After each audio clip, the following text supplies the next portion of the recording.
resources are spelling and reading done wrong. First of all, they have pictures so your child can guess the word without actually having to read.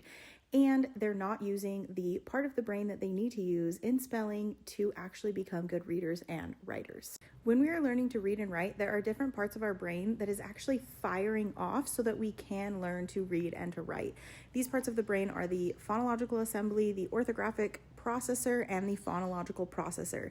We have literacy foundations that need to be set, like oral language, phonological awareness, letters, phonics, vocabulary, writing, and reading comprehension. With a combination of all of these literacy foundations and making sure that we are doing it in a brain-friendly way. What does that look like? When we are teaching spelling with phonics, we're going to activate 3 powerful regions of the brain: the sound processing part, the letter sound connection, and long-term word recognition. So what we're going to do first is tap the sounds in the word, write the letters that correspond with those sounds, and then we're going to write it again and read it. This is actually going to help them in reading words, not only spelling words, and this can turn words into so-and-so called sight words.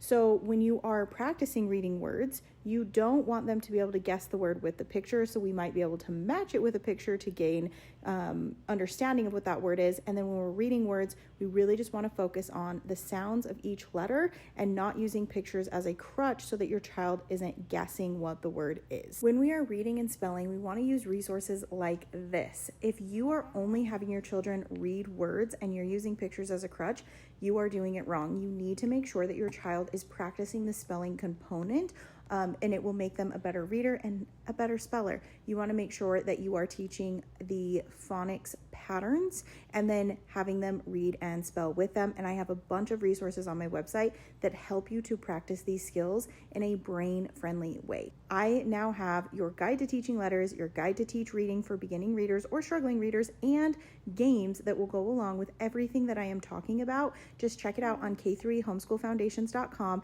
and I promise you, if you teach reading and writing the right way, your child will thrive and they will love to read and to write.